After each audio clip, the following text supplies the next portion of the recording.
Great. Well, good morning, everybody. As we get folks into the Zoom call here, I just want to say a welcome on behalf of the Center for the Study of the Presidency and Congress.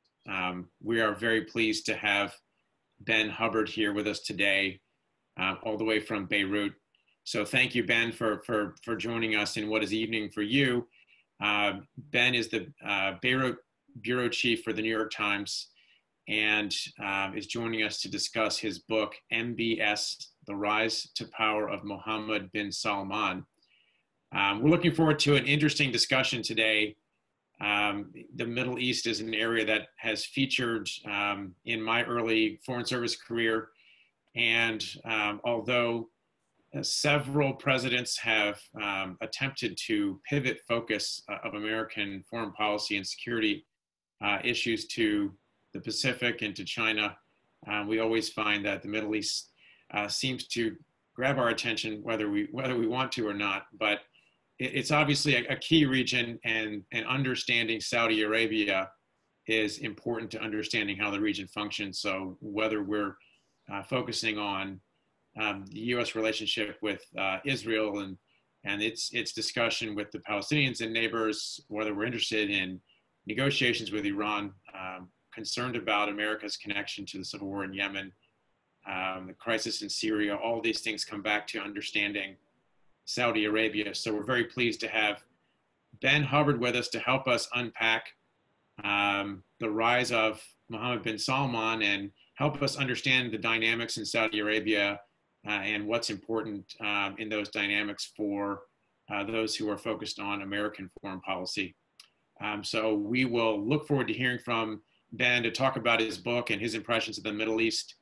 After that, we'll hear a response from our CSPC board chair, Ambassador Tom Pickering, who will ask perhaps the first question or two, and then we're going to take questions from the audience. If you want to ask a question, you can either open the participants panel and raise your digital hand, or you can enter a question in the chat function, and Dan Mahaffey will field the Q&A after Tom and Ben have a short exchange. What I'd like to do now, though, is we have Chairman Mike Rogers with us on the call. Very pleased to have him, the David Absher Chair at CSPC. And I want to ask Mike if he'd like to say welcome, make any comments on the discussion today, and then we'll go straight to Ben after that. So Mike, thank you, and good morning. Yeah, thank you. Thanks, Glenn, and thanks to your good work. And Ben, thank you for your work. I have to tell you, I spent a lot of time in the Mideast in my congressional career, and as chairman, spent a lot of time there, from Morsi to the El-Sisi transfer in Egypt, and all along the rim. And what I found interesting about your book is that you kind of encapture what all of those leaders were saying over that pretty difficult time, is about what special place that Saudi Arabia holds in the Arab world, because they are the keepers of Mecca and Medina. It gives them certainly special cachet there, as well as their, at least in the past, exorbitant wealth and how they use that in the Middle East. And so I'm very eager to hear your conversation today and talk about where we are.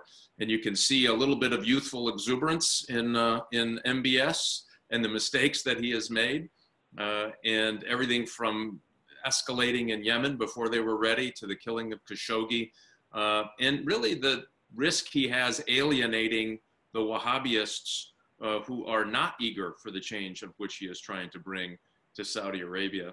And in your book, at least the parts I've read, when you capture those subtleties of his character development as a young man and kind of fighting his way up the chain, if you will, in the royal family. So I'm glad you're here. Thanks for the work that you do. I wish we could have, in a broader media context, lots of conversations about these kind of things. But we are really glad that you're here at CSPC, and I look forward to your comments today.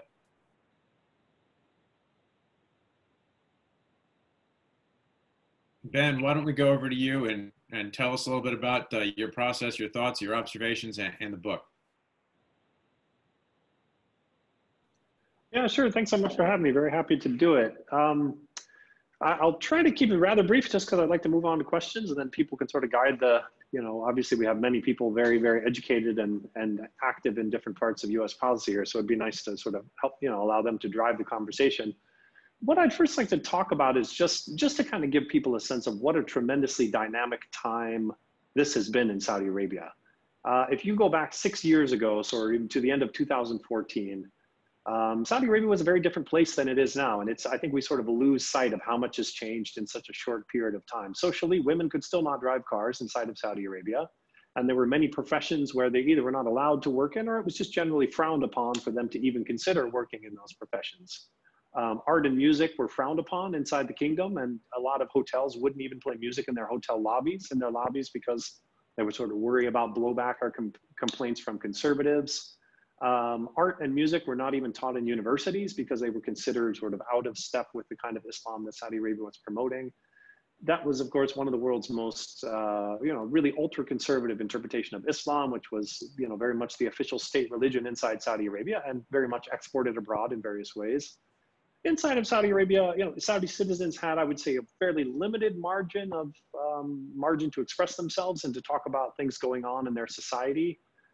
Even sometimes talk about politics. There was a new social media platform available at the time called Twitter, which you probably heard of. And at the time, it was a huge deal in Saudi Arabia, and Saudis loved it. And they were getting on and having big debates and, talking about all kinds of things going on in the society. Politically, it was ruled by King Abdullah, who was quite elderly. Saudi policy was known for being slow. Many people would call it glacial. The Saudi military, despite having, having billions of, tens of billions of dollars worth of weapons purchased from the United States, the United Kingdom, and other Western countries, had never been involved in a real war, certainly outside of its borders. Policy making was very slow. The kingdom tended to be ruled, you had a king, but then you had sort of this idea of kind of a council of senior princes who would divide up the main portfolios, somebody in charge of the Defense Department, somebody in charge of the Interior Ministry, someone in charge of the National Guard. And they would kind of work together in kind of a consensus system under the king to run the place. And that was kind of how Saudi Arabia had traditionally been managed by these senior members of the royal family. At the time, tensions with the US were quite high. The Saudi leadership were not great fans of President Obama. They were not happy with the way he had handled the protest movements of the Arab Spring across the Middle East. They were definitely not happy with the Iran deal. And so there was some tension in that relationship. And then if we fast forward to today, we really just get a sense of how much has changed and how quickly. I mean, today in Saudi Arabia, to get back to the social side, women can now drive. They can get driver's license. They can buy their own cars. They can drive themselves to school, to work, to wherever they want to go. So that's a major change in society. Number of new professions that they can now work in, which they were not able to do before. There's now a culture ministry. The Saudis are talking about investing in a whole network of museums across the kingdom to show both local and international artworks. Before, at least before the coronavirus, sort of concerts and, by international musicians and rock stars had become so common that, we in the media had almost stopped covering them because they weren't new and interesting anymore. The conservatives there had been a crackdown on the conservatives, a number of them arrested, put in jail, some of them put on trial. The famous religious police that everybody used to sort of be very concerned about were defanged and, lost their ability to arrest people. So socially, the place is a very different place than it was. And politically, what we've seen is a much, much more assertive posture in the region. I mean, we've really seen a Saudi Arabia that wants to stand up and be counted, I think, as as one of the most important nations in the Middle East. And I think that I think that the Saudis today would say one of the more important nations in the world. They really want to be counted. And so what we've seen are a lot of quite assertive, some would say aggressive moves that have happened mostly around the region, certainly in Lebanon, which we can talk about, Iraq. And guiding these policies is very much a heightened conflict with Iran, or at least, tensions with Iran that have yet to boil over into real conflict. And also a, effort to push back against the political Islamists in the region, the Muslim Brotherhood, things like that. And so, we've seen just, a number of kind of shocking events, whether, events that you would have never expected from Saudi Arabia before, from, the oil price war with Russia recently. We've had the Saudi military involved in what's now become a 5-year quagmire in Yemen. That was something that they never would have done before. You have a much smaller, I would say, margin of expression for people. There have been, a number of arrest campaigns of Saudi citizens for critiquing parts of policy that they didn't like. The sort of This, of course, all culminated in the murder of Jamal Khashoggi, which really put this kind of issue of this intolerance of any kind of dissent on the map. And I think it's been a deep stain on the Saudi leadership and on Mohammed bin Salman. You also have, I think, quite surprisingly, a remarkably strong relationship with Trump. This is something that people would not have seen coming. I don't think many Saudi experts expected when Trump won the election that the Saudis would be able to develop such a strong relationship with him. And you no longer have this Council of Princes that I spoke about. All of these changes that I mentioned, they've really been driven by one man, who is Mohammed bin Salman. He is now 34 years old. He is incredibly hardworking and dynamic and has ideas about where he wants to take the kingdom. And he's been really pushing for all of these things. And so when I got the idea to write the book, I really tried to focus the story of it around the question of how did he do it?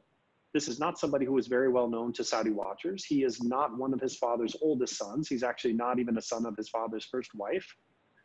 He didn't really have any notable background. He doesn't have an extensive resume, neither in government, nor in business, nor in military. And he managed to sort of come out of nowhere in 2015 and really take over the kingdom in a way that we've never seen in Saudi history. And so in the book, I really try to answer that question of who is this person, where did he come from, and how did he pull it off? I mean, how did he do it? Nobody would have predicted this 5 or 6 years ago.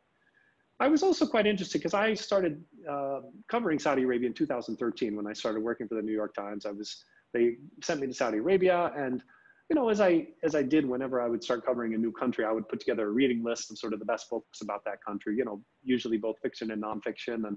And Saudi, I was quite shocked at how few really good books there were about Saudi society, I would say. I mean, you can find books about Saudi politics, you can find books about the oil industry, but I found it very hard to find really good books about sort of what life is like in Saudi Arabia, who Saudis are, how they live, things like that. And there's, if you look at other countries in the Middle East, certainly Egypt, Syria, Lebanon, Iraq, there's much, much more of that. And so, I also wanted to try to give readers a sense of what Saudi Arabia is like. I mean, I never lived there, but I did spend a tremendous amount of time there over about a 6-year period.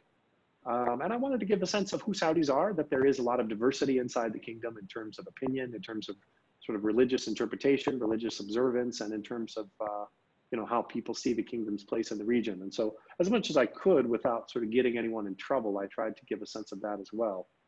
So anyway, I'll pass the mic, as it were, and we can move on to the rest of the discussion. I'm going to hand over to Ambassador Tom Pickering, who's occupied, I think, pretty much every job in the foreign policy world of the United States that's worth having, but notably also ambassador to Jordan. So deep rooting of his career in the region. Tom, let me just turn it over to you for your thoughts. Glenn, can you hear me? Yes, sir. We can hear you. Thank you. I want to first congratulate Ben on taking on a book on somebody who is both intriguing, but in many ways also highly controversial. And clearly, one of the great questions will be, and I will ask some questions in a minute, is Mohammed bin Salman on the way up and fully in charge and in control, or has he created, in effect, so much backlash for himself that he is in a problematic area? One of the interesting questions I've always been concerned on is state succession in Saudi Arabia. And it appears to me that Mohammed bin Salman is in many ways still in the catbird seat as long as his father is around, fully protected. And the ideal transition for Mohammed bin Salman would be to have King Salman abdicate as a result of his decline in mental and physical capacities and turn the government over to Mohammed bin Salman, where in fact the control that the king exerts and the group of the people adhering to the king who in many ways exceed what Mohammed bin Salman has been able to build and are somewhat different could assure inheritance. The most difficult would be, in fact, that while he is designated crown prince, the king were to die, would something like the Council of Princes be reconstituted to reaffirm his succession and or select another. And Mohammed bin Salman's treatment, at least of a number of people in the royal family, ostensibly for corruption, which we all know is present and real and likely, has antagonized a number of folks, as well as perhaps other steps that he has taken against what is clearly the narrow and small human rights sector, but clearly also one where arrests and allegations of torture have taken place, and so on. This all has to be put up against the many things that you, Ben, have recited to us, pro and con, about Mohammed bin Salman, to which I would add one, since my experience in Saudi Arabia, or with Saudi Arabia, goes back to the very early 1970s. Saudi Arabia, until the time of Mohammed bin Salman, had foreign policies, but they were never operational foreign policies. They were postures. And it had a very strong defense posture or policy that exceeded its foreign policy in many occasions. But it, too, related on the fact that it supplied many people with oil, bought many armaments and munitions, tried to retrain its own people to be effective in using them, but it used the linkage of purchasing of weapons and supply of oil as clearly the strongest possible incentives for a country like the United States to always be ready to defend it were it to get into trouble, but to seek to consult with the United States on a regular basis to avoid a situation where it might end up seeing itself alone. Mohammed bin Salman has created a foreign policy which is independent of that particular thesis, takes us beyond that, relies heavily, obviously, on their defense possibilities, but for the first time they play a much more active role, as you recited, in every place from Lebanon to Syria to Yemen and so on, as well as looking beyond the region, certainly key players in the oil patch. They were not successful in November 2019 in totally determining it, but they nevertheless brought the situation around where an agreement on a painful cut, which they undertook themselves, was sufficient to stabilize the price in a place where it didn't finally run out the bottom of the oil tank, so to speak, and leave them and everybody else high and dry. All of these, I think, add in many ways to this contention between the good Mohammed Salman and the bad Mohammed Salman. And I guess I have many questions, Ben, and I don't want to exhaust everybody or push them all off the screen.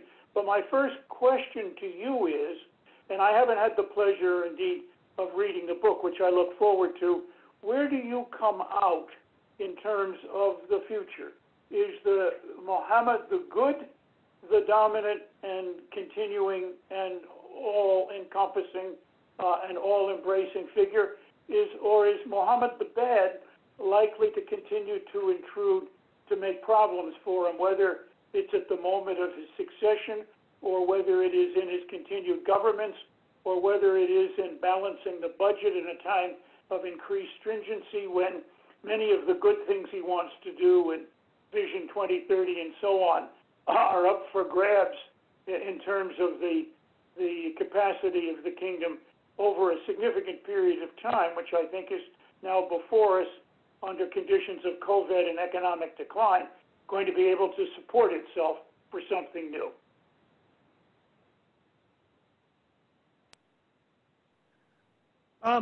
Well, I mean, I won't be able to directly answer your question because I really have to stay out of sort of the fortune-telling business. I mean, I can't really predict what he's going to do in the future. I mean, as we've seen, you know, there's no way that anybody could have predicted what's happened over the last 5 years. And so I would sort of set myself up for, you know, for big trouble if I tried to predict what would happen over the next 5 years.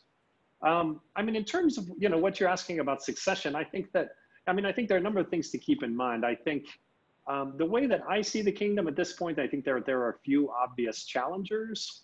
I think that the people who may have been interested in trying to push him out, I think he's quite successfully through almost a campaign of shock and awe in a lot of ways by doing things and treating members of the royal family in ways that nobody ever expected to happen, has really marginalized them. So of course, Mohammed bin Nayef, who was crown prince before Mohammed bin Salman, has been, as far as we know, he's still arrested. He's been under crown prince. He's been under house arrest since he was removed as crown prince in 2017. People talk about Prince Ahmed, but I don't think, you know, he was also arrested a number of months ago. I don't think there's any chance he's going to come back. unlike the Arab republics like Egypt or, you know, Syria, like you don't have a strong independent military in Saudi Arabia. So I don't really see much of a possibility of any kind of a military intervention. They just don't have that kind of an institution where people in the military have enough independent standing to think of doing something like that. So, you know, we'll have to see what happens. And I do think that there have been a number of reasons why he hasn't faced as much pushback so far as I think people might have expected. I think some of it was this kind of shock and awe aspect to the way that he's done it. The fact that he sort of came out of nowhere and he did a number of things that just nobody thought you could do.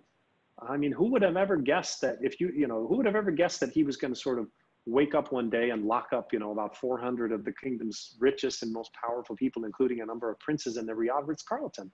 I mean, if you're another prince with aspirations, you would have never even thought about how to defend yourself from such a thing, because you would have never thought it was possible. I think with Mohammed bin Nayef, I mean, who would have ever thought that he would take, you know, Mohammed bin Nayef, who was obviously very popular in Washington, very popular in many Western capitals because of his work on the terrorism file.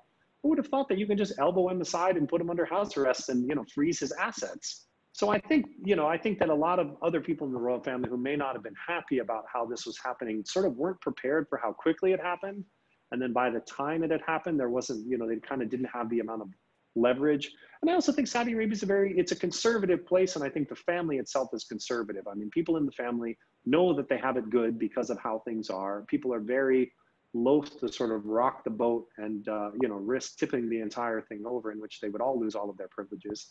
And as you mentioned, as the ambassador mentioned, of course, the fact that his father is still alive, there's still a lot of deference for King Salman. I mean, he's, you know, one of the oldest surviving members of the, you know, the sons of the founding king, King Abdulaziz. And so he has a lot of standing in the family. So I think a lot of people who may have been annoyed at Mohammed bin Salman sort of bit their tongues or, you know, stayed quiet because, you know, out of deference for Salman, for King Salman. What happens, you know, when King Salman passes away? I mean, you know, I think, will that sort of unlock some other dynamics in the family or some other things in the kingdom? It's very hard to predict. I mean, it's very hard to get a sense of what might be happening under the surface. I mean, I would say that what we've seen from Mohammed bin Salman so far is that he is strategic. He's a risk taker. He's willing to do things that people never thought possible, and to even risk, you know, upsetting other people in the family, risk, you know, upsetting international allies and things like that. So if anybody's going to challenge him, it's going to have to be quite a challenge. And I think in terms of what we can expect from him in the future, I mean, this is the big question is, you know, we've seen kind of a number, as you mentioned, sort of these positive, you know, social developments, a number of movement on a number of fronts that I think U.S. policymakers and policymakers elsewhere in the world have been calling for a very long time. Status of women, you know, trying to change some of the really harsh, intolerant religious rhetoric. I mean, these are things that U.S. policymakers have been complaining about for a very long time. And so we've seen movement on that. I think that at the same time, you know, there's been a lot of frustration with many things that he's done, you know, sort of the forced resignation of Saud Hariri in Lebanon, didn't make a lot of friends in the diplomatic community. The war in Yemen certainly has not pleased a lot of people at the Pentagon who, you know, were involved in a lot of the training of these pilots. And so, you know, I think that there's the big question that, you know, when I was doing interviews in Washington and in other sort of foreign capitals about him, the big question is really, is he learning from his mistakes? It does, you know, and Mohammed bin Salman publicly has never been very reflective at looking back at his first number of years and saying, wow, that was really a mistake. I wish we hadn't done that. What he thinks privately, I can't claim to know. I think that there have been a few good indications and some others that sort of indicate that we might still be in for a wild ride. I mean, I think after the attack on the Aramco facilities last summer, which was, you know, done by Iran through various proxies or directly by Iran, you know, there was a reach out by Saudi Arabia through some of its allies, I mean, through the Iraqis and the Pakistanis, to try to talk to the Iranians, not to strike some kind of a deal, but just to bring down the temperature. I think that was a positive sign, because a few years before that, we had seen MBS threatening to sort of start wars with Iran and, you know, set off fighting inside of Saudi Arabia. So the fact that he realized, okay, we're vulnerable, this could really get out of hand and could be a huge problem throughout the region. The fact that he, you know, did at least allow for some quiet diplomacy just to bring down the temperature, I think that that's positive. Not long after that, you know, basically because he didn't get what he wanted from the Russians, he started a massive oil war that, you know, an oil price war that crashed the price and did damage to the global economy. So, you know, there are sort of indications on both sides. I mean, you know, I think that we're probably still in for surprises as this goes forward. Thanks, Ben. Dan, one brief comment and one very short follow-up question. The brief comment is that the royal family, I think, is still riven with factions. And that's not something that one can wish away, even if, in fact, at the end of the day, they will reach some consensus around Mohammed bin Salman or somebody else. But I leave that on the table. The second issue is picking up right where you left off on the question of Mohammed bin Salman learning from his mistakes and change. There are some signs, weak and not very, put it this way, publicly apparent, that the Saudis, after the UAE has left the battlefield in Yemen, are themselves interested in some workout. What do you, as a very careful observer of this and a commentator on the subject, think about that? Do we have a shot at it? Many people believe that were Yemen to be resolved in a way that would bring about both a ceasefire and some workout of future governing relationships, it would be a bellwether for other regions and other areas up to and including, and I think you wisely mentioned the Saudi seeming shift on Iran, where there are credible reports of track 2 type conversations and so on. And I just would be very interested in your thoughts on where you see Yemen going. Well, I think the big problem that, from where I sit, the big problem that the Saudis have right now in Yemen is I think after 5 years, they finally realized that they're not going to get a military win. In many ways, it's been hugely embarrassing for them. You know, the Saudis have spent literally, tens and tens of billions of dollars on very, very high level weaponry from the United States. They've had, I think it's safe to say generations of Saudi fighter pilots who have been either trained in the kingdom by United States military personnel or trained in the United States. I mean, if you ever meet, Saudi colonels and up, they'll most often be very, oh, you're an American, great. Well, I spent, the 6 best months of my life on X military base where I was in training for this and that. And, many of the top cadres have spent time in the United States and been trained. And, when they launched their intervention in 2015 into Yemen, they were incredibly optimistic. They were saying, oh, we're going to go bomb these guys. They're going to run back with their tails between their legs to the province of Sada, where they're originally from. And, it's going to take a number of weeks. And here we are 5 years later, and, the Houthis have not really lost any significant ground, at least since the early days in the war when they made it far south and then they got pushed back. But the front lines have been very stable for a long time. The Houthis, despite sort of the blockade on them and the extensive bombing campaign, are still firmly in charge. And there doesn't seem to be much, that the Saudis can do now to get them out. So I think the trick now for the Saudis is that I do think that they want out. I do think that they want to come up with some kind of an agreement that can allow them to end this war, which has been a huge international embarrassment for them. The problem is that their enemies don't want to end the war. I mean, the Houthis are very good at fighting and they're not very good at politics. And so I think that the Houthis, unless they really see tempting concessions that they can get out of a peace deal, they're more than happy to keep fighting. And I just don't think we've reached the place where Saudi Arabia is going to offer them what it would really take for them to, for them to really pull out of what they've already have. I mean, this is I'm trying to think of what would be sort of a good analogy, but the Houthis is basically the equivalent of if you had sort of an armed militia group from the in Appalachia suddenly take over Washington, D.C. and hold it for 5 years. Why would they negotiate their way out of that? I mean, they've been running the capital city of their country for many, many years. And, they have all kinds of protection rackets and smuggling rackets and things like that to keep themselves busy. And, nobody's been able to bomb them out of there. And they've also been, it should also be noted that at the beginning of the war, the Saudis declared their entire homeland province a military zone. And they basically leveled it to the ground. I mean, they bombed it heavily. And so, in a way, the Houthis, they're just kind of not in the mood to talk peace. I think unless they can get a really good deal. So, I mean, unfortunately, I don't see a huge amount of hope for a quick wrap up to the war on the horizon. I mean, I do think that it's positive the Saudis have realized that they can't just bomb their way out of this, but it's going to take some really creative diplomacy to figure out how to end the war, unfortunately.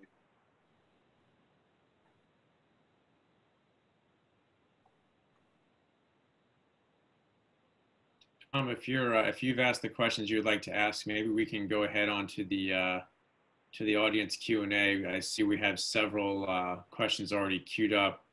Um, Ben, if I could, I'd like to throw in one quick question from myself before we do that. Sure, yeah. And I'm very interested in your thoughts on sort of the Saudi perspective of the U.S. given the rapidly changing energy dependence dynamic. So, and I'm thinking about this because what has driven my early career from growing up in a military region of the country in Hampton Roads to serving on the Armed Services Committee, this idea of our dependence on Middle Eastern oil and how much that has driven our security policy was an urgent question. And that has changed quite a bit from our side now with the development of American resources. And I'm very interested in your thoughts on what does it look like from the other side? How do they view, the future of the dynamic with the United States? Yeah, I think I do think that there's an awareness in Riyadh that things are changing in the U.S.-Saudi relationship. I mean, the U.S. obviously is not nearly as dependent on Saudi oil as it has been historically. So I think that there's an awareness of that. I think, I think that, since King Salman came to power, we have seen a number of interesting kind of Saudi initiatives to reach out to other parts of the world. I mean, King Salman himself took a trip to Moscow, which was, I think I'd have to check, but it had been a very long time, if ever, that a Saudi king had had a state visit to Moscow. MBS himself has traveled to China, I think, on a number of occasions. And so I think that there is a sense in Saudi that they need to kind of diversify their alliances. They need to look around for other friends, things like that. But when it comes down to it, the Saudi Arabia is still incredibly dependent on the United States. And if there were any kind of a break with the US, they would be incredibly vulnerable. One of the things that you hear, even from, I think from President Trump and from other members of the administration is, if any of the efforts in Congress to sort of stop selling weapons to the Saudi were to go through, the Saudis would just go and start buying weapons from Russia. And I just don't think that's the case. I mean, it's not that easy. It's not like, sort of I have a Honda and you take away my Honda and I go buy a Toyota. No, it's like because all of these weapons come with supporting systems. They come with maintenance contracts. They come with training. And so you can't just sort of plug and play. So, the Saudis, if that relationship changes, it's going to take quite a long time for the Saudis to move away from it. I think there's an awareness of it. And I think they realize that, I haven't heard any Saudis be particularly reflective on what it's going to mean for them if there's a change in the White House this November. But I think there's a lot of reason to believe it could be quite a shock for them, just because they have spent the last, since 2016, building an incredibly strong relationship with Donald Trump, and in a way that I think has a lot of MBS's branding in the U.S. is now very closely related to Trump. And so if there's a Biden administration, I think it's going to be quite a change for them. So we're just going to have to wait and see. I mean, I do think that there is an awareness of how complicated the relationship has got, and that the Saudis are not particularly popular in certain sectors of the American government and in the American population. And I think it's going to be a question of how much of that can they win back by being a good partner and by sort of changing their ways on the things that have really annoyed people in the United States, and how much they sort of do explore other options. But I think that's, it's going to be very hard for them to find real substitutes for the United States for some of their most important issues. Great. Thank you, Ben. Appreciate your thoughts. I'm going to turn it over to Dan Mahaffey now. We've got several audience questions lined up, and Dan's going to manage that Q&A. Dan? Thank you, Glenn. And as a reminder, folks, please continue to put your Q&A into the chat function, Q&A, or do raise your hand if you would like to speak. But the first question asks about the goals of the social reforms that MBS has taken, and whether is it a desire to change the lot of the Saudi people, or is it more of a international PR exercise? And if it is the latter, a PR exercise, does that teach us anything about the way that the West can apply pressure to the Saudi government? I think that Mohammed bin Salman and Saudi Arabia now, I think that they are definitely interested in sort of the benefits of doing these changes for their international reputation. I think that they are aware of how the women driving ban was just kind of a black mark on the kingdom, how it played really poorly internationally, and how their reputation for Wahhabism and things like that had sort of always been sort of a black mark, certainly in the West. But I don't have any reason to doubt the sincerity of Mohammed bin Salman's interest in the reforms in and of themselves. I think a lot of that can be exchanged. It can be explained because of his age and his sort of demographic, where he comes from in Saudi Arabia. I mean, when his father became king, he was 29 years old. And Saudis of his generation have grown up in a much different world, even though Saudi Arabia still has, was changing very slowly than their elders. They're very, very plugged into, to what's going on in the West, very plugged into social media, very plugged into, now young Saudis probably watch a lot of the same things on Netflix that you watch. And so, and MBS has talked about sort of growing up reading comic books and playing video games and things like that. And so I don't see any reason to doubt that when he had the chance to exercise power, when his father became king, he sort of looked around Saudi Arabia and said, you know what, this isn't the kingdom that I want to live in. And it's not the kingdom that most young Saudis my age and younger want to live in. And so I think that's why we've seen these changes in terms of the concerts and the music and things like that. There are some economic motivations there. The Saudis are hoping that this can help them, bring money into their economies in other ways, stimulate other sectors, and sort of help diversify away from oil. They're definitely interested in getting credit for the changes in the West, but I don't think that's the primary motivator. I mean, I do not see it as primarily as a PR exercise. In the sense of those reforms, as well as the interface with the West, obviously the Khashoggi killing marked a bit of a turning point, particularly with the impact on investment, outreach to Silicon Valley, things of that nature. Where do they stand in sort of the recovery, or the, they've had their investigation and trials on that? Where do they stand on that? And how has that changed their approach to some of these policies and outreach? I mean, I think people who thought that sort of MBS was going to fall because of the Khashoggi killing, or that other, his father would remove him as crown prince, or that other members of the family would intervene and get rid of him, I never thought any of that was likely or realistic. Which has led a number of other, other people to argue and say, well, therefore he got away with it and they didn't pay any price or whatever. And I think it's a bit, you have to be a bit more nuanced about it. He did get away with it in the sense that, Saudis are not being punished for this. Saudi Arabia is not really a pariah state. Nobody sort of broke off diplomatic relations or anything like that. But I think that there's been a major chill towards the kingdom because of it. I mean, it was such a gruesome act that took place that was sort of illustrated in such gruesome detail, largely by the Turks. I think it's made it, I think on the policy side, it just makes it much harder for people to be close to Mohammed bin Salman. I mean, kind of an interesting counterpoint is if you think in early 2018, spring 2018, Mohammed bin Salman took 2 international trips. He went to the UK, where he met Queen Elizabeth, where he met the Prime Minister, where he met the heads of MI5 and MI6, and he was received, like royalty. He was, sort of feted and, treated like a head of state. Soon after that, he went to the United States for one of the most remarkable trips that any Saudi royal had ever taken to the United States. He met with Trump in the White House. He met with, leaders in Congress, other people, also parts of the U.S. government. But then he traveled around the country. He went to New York City, where he met people on Wall Street. He had coffee at a Starbucks with Mike Bloomberg. He met Oprah Winfrey. He flew to Seattle and met Bill Gates. He flew to Silicon Valley and met Jeff Bezos and Mark Zuckerberg. He went to Hollywood. He went to Texas and had lunch with the Bushes. I mean, it was like this kind of remarkable tour of America, and I would say both kind of hard and soft power. And it's remarkable that all these people were willing to make time in their schedules to receive somebody who was not actually a head of state, but was a crown prince, and spend time with him and have their pictures taken with him and and sort of receive him. He couldn't do that now. Like if Mohammed bin Salman were to show up in New York City, I'm sure he could meet some people. I don't know if Mike Bloomberg would have coffee with him at Starbucks and put photos of it on Twitter. I don't think Bill Gates would sit down for a chat with Mohammed bin Salman. And if he did, he certainly wouldn't release photos of it. Probably the same for Jeff Bezos, Mark Zuckerberg, certainly for the Hollywood crowd.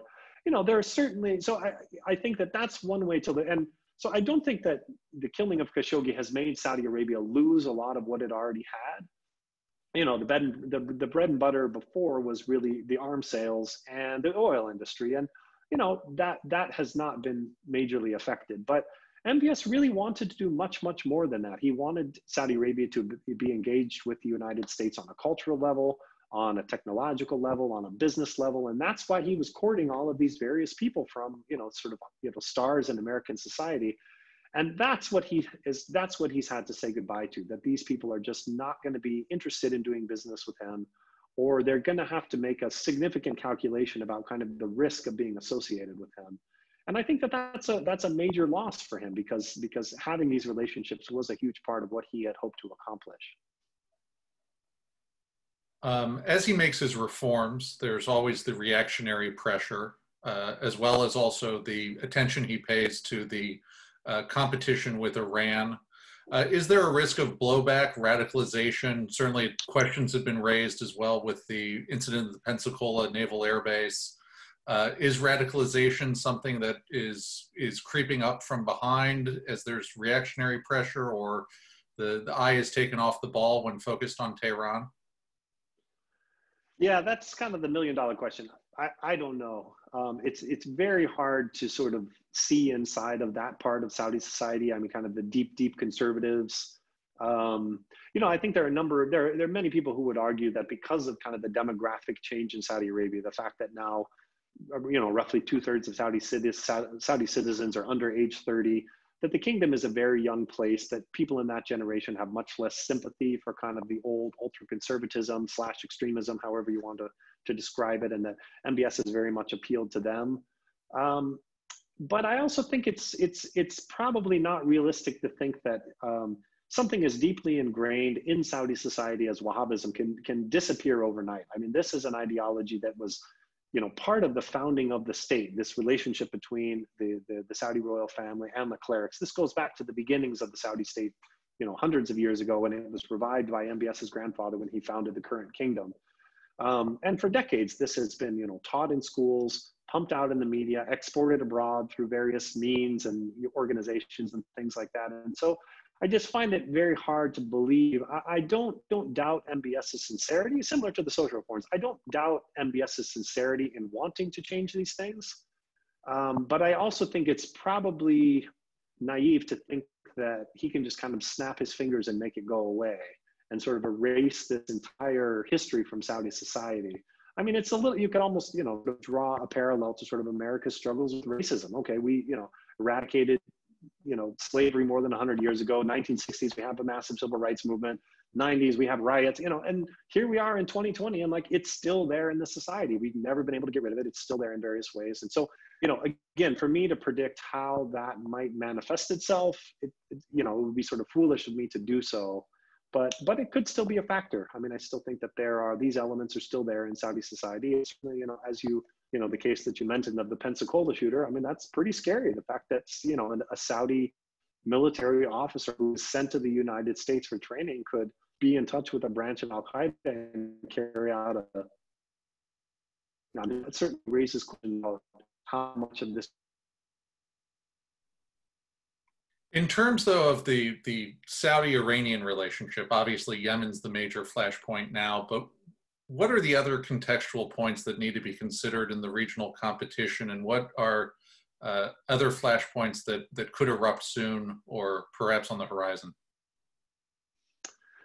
I mean, what bothers Saudi Arabia, I think, is largely the same thing that bothers U.S. policymakers, and it's the fact that Iran has been able to sort of export its revolution by creating this network of allies across the region, mostly sort of, you know, what we call non-state actors, you know, militia groups and things like that, and you know, from sort of a foreign policy perspective, it's a quite remarkable achievement. I mean, for a country like Iran, which has been under sanctions, has never had the amount of money that Saudi Arabia has been able to sort of develop militia groups in Iraq, in Lebanon, in Syria, in Yemen, that it has very close ties with. And this has really allowed it to kind of project across a large swath of the Middle East, where it doesn't have to have a large military footprint of its own, because it has sort of these local friends on the ground who can sort of act in its favor and help it put out its messages. And so this is what the Saudis are worried about. They, you know, if you sit in Riyadh and you look around and you say, okay, Iran has, you know, armed militia groups that it's backing, and then it's close friends with in Iraq.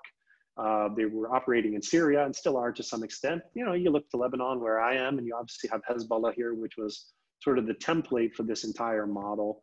They're very worried about Yemen as well, and sort of, you know, Iranian meddling there, whether it's training the Houthis in different kinds of weapons and things like that. And so where it could blow up, part of what's so tricky about it is that, you know, the Iranian, this Iranian network, it gives the Iranians a few advantages. It's very low cost. it's not like the Iranians force these people to join its network. So a lot of them can sort of act on their own without direct instructions from Tehran and with a certain amount of deniability. And they can carry out kind of low tech attacks. So it's pretty hard to see, to sort of guess where this is going to come up. And I think, this is what we saw last summer with the attack on the Aramco facilities, where, out of nowhere, we had this cruise missile attack on some of the most important oil facilities in Saudi Arabia. And it took quite a while to figure out exactly who had done it. And they made it quite clear that with, weapons that were not incredibly sophisticated, they can do tremendous damage, and that the traditional defenses that the Saudis had and that they had purchased from the United States and other countries couldn't really do anything about it. They couldn't shoot down these missiles or even see them coming. So, where it could flare up again, kind of almost anywhere, whether that's something that, Iran decides to do in Yemen.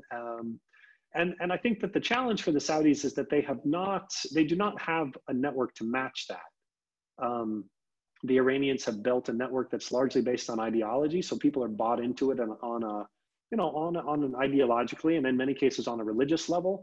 The Saudis don't really have that. The Saudis have friends around the region, but that's largely because they've spent a lot of money in these places, and when the money dries up, the friends go away.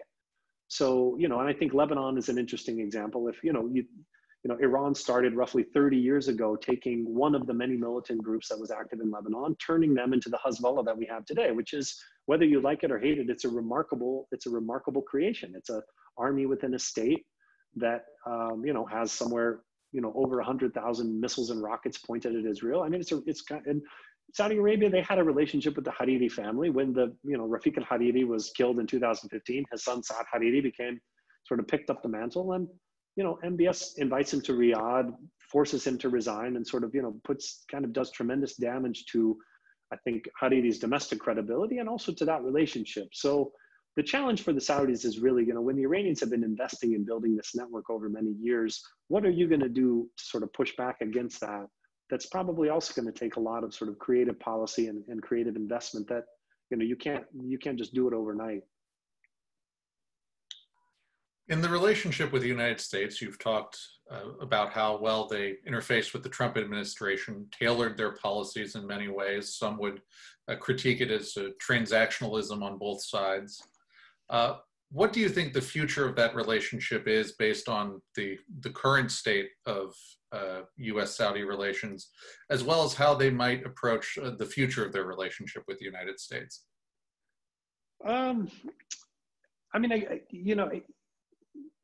It's similar to the way that I began the talk, sort of looking at how things were and how they've become. And I think that in one sense, I think MBS's relationship with the Trump administration is one of his most successful moves. If you go back and you look at the kind of rhetoric that Donald Trump was using during the campaign, the things that he said directly about Saudi Arabia and things that he said about Muslims in general, it was very hard to imagine him having a significant relationship with the Saudis. This is a country that, the king is the custodian of the two holy mosques. They consider the Quran their constitution. This is like, Islam is everything for them. And you have, Donald Trump saying quite nasty things about Muslims quite frequently during the campaign. Saudis invested a tremendous amount of effort in trying to court him, and it's been incredibly successful. And so what we've seen so far has been, that the Trump administration has very much served as kind of a firewall around the Saudis when criticism has come from other parts of the U.S. government. So, when people in the CIA were uncomfortable with the way that Mohammed bin Nayef was shoved aside and then put under house arrest, Trump was there to protect them because he has this great relationship with MBS. When Jamal Khashoggi was killed, Trump was willing to say, that, well, it's too bad that this happened, but Saudi is very important for us and we want the relationship to continue. I think it's the same thing with the Yemen war. We've had bipartisan moves in Congress to try to drop weapons sales, and Trump has vetoed them. So, I do think there's good reason to believe that as long as Trump remains in the White House, that's going to remain a strong relationship. I think that Donald Trump sees value in the relationship. I think he wants to maintain it. Places where I think we expected there to be tension, it didn't become public. It may have been there, but it didn't sort of overflow. After Khashoggi, I think that I don't think it was something that the Trump administration was happy about, but they were willing to kind of take take the blow in order to maintain the relationship. And with the oil war, this was, the fact that this, did damage to the Dow Industrial Average, the fact that it, brought the oil price up and, put a lot of pressure on American shale producers and things like that. This is not the kind of thing that not the kind of action from a foreign state that Donald Trump would usually put up with. But he, there have been reports that he did sort of, put their feet to the fire and try to get them to do things, but it never broke into the open as a conflict between the administration and the Saudis.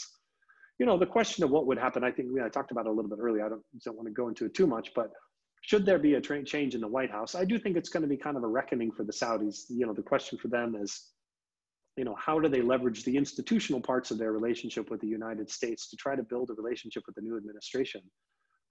It's still quite hard to imagine sort of MBS coming and being welcome in the White House. I think it's just not a lot of people are going to want to have their picture taken with him. So it'll be interesting to see how that goes. But, again, I don't want to get ahead of us and get into fortune telling. We have to wait and see what's going to happen in the election.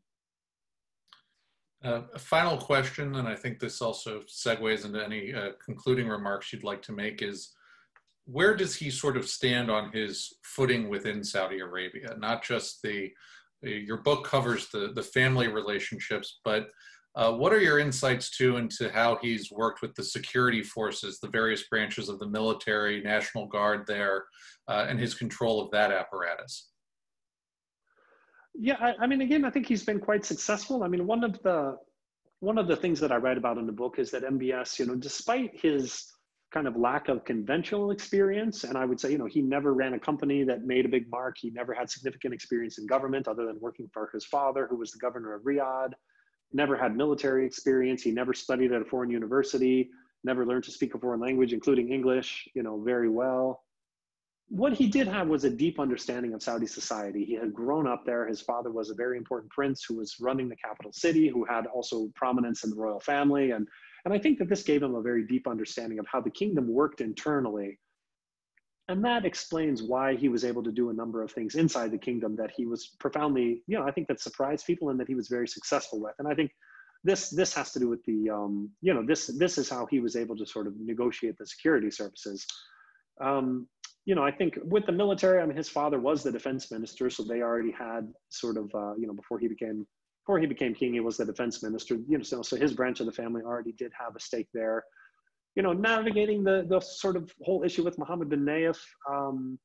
The two interesting branches would be the Interior Ministry, which is sort of runs the police and the secret police and the sort of the terrorism file. And then you have the National Guard, which is a domestic military force largely charged with protecting the royal family. He managed to get both of them on board by sidelining the princes who ran them. And it's interesting to see how he did it. I mean, I think that on one hand, these institutions may not have been as tied to their leadership as a lot of people expected. I think a lot of Saudi experts thought there was going to be a tremendous personal loyalty among the members of these forces towards their leaders. And when their people were pushed aside, we didn't really see any pushback from inside of either of the forces. That was quite interesting. And I think, Mohammed bin Salman has been a bit savvy about who he's brought in to kind of take over these things. He's brought in people who are, acceptable to the forces themselves, but also people who are not going to pose any challenge to Mohammed bin Salman himself. So he's very much managed to sort of bring these branches underneath his umbrella. That covers the questions. I'll turn it over to you, Glenn.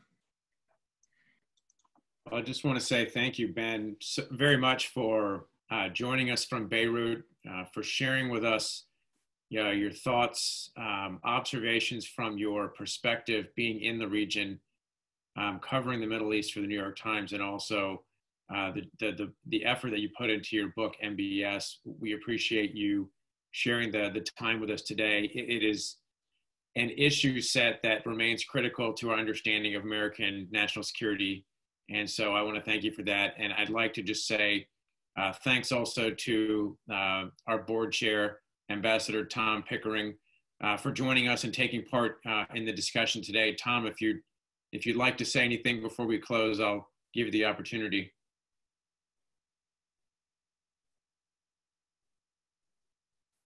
I think you're still on mute now.